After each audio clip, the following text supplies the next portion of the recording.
एक बहुत गरीब ब्राह्मण था, घर में आय का कोई साधन नहीं था।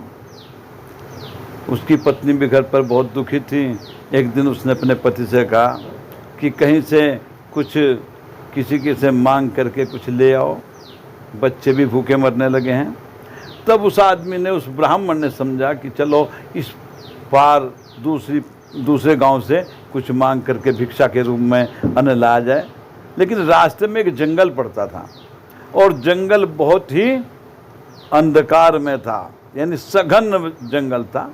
तो जब उससे गुजरा हुआ वो जा रहा था तो रास्ते में एक शेर मिला। शेर को देखते ही ब्राह्मण देवता घबरा गए और उनके मुख से ये शब्द निकला, वाह जजमान, वाह जजमान, बड़े दिनों में मिले जजमान।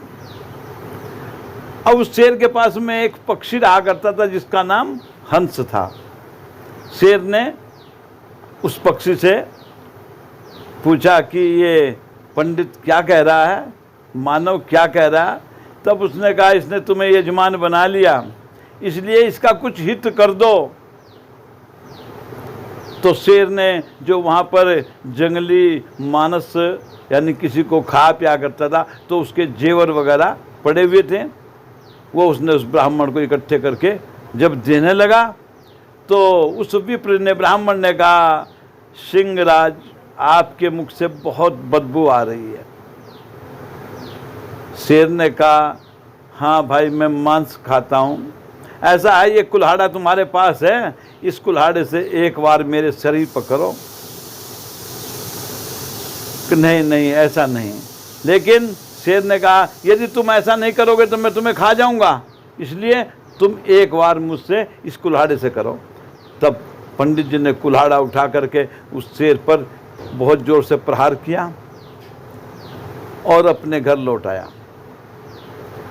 5-4 साल के बाद में उसी की वही स्थिति फिर आई और उस ब्राह्मण ने फिर यही समझा कि पास में जो दूसरा गांव है वहाँ से ही भिक्षा लानी चाहिए। तो भिक्षा लेने के लिए वो फिर चला और उसी जंगल से होकर के गुजर रहा था। तब उसी जगह वहाँ पर वो शेर फिर दोबारा मिला और पंडित ने फिर कहा, वाह जजमान, वाह जजमान, बड़े दिनों में मिले जजमान। तो शेर ने कहा कि हंसा तो पर घर गए, कग्गा भया दीवान, अरे जा विपर अपने घर, सिंह किसके जजमान।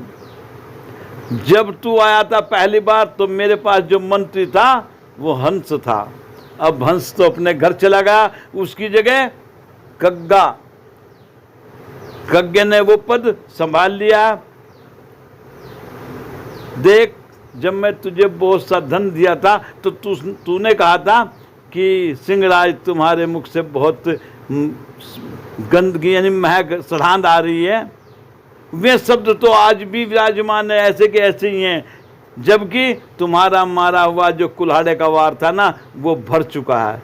शब्दों के बाण कभी भी नहीं भरते, इसलिए कभी भी कटु वचन नहीं कहना चाहिए। बोल दंडी स्वामी गुरु विश्वनाथ जी की जय।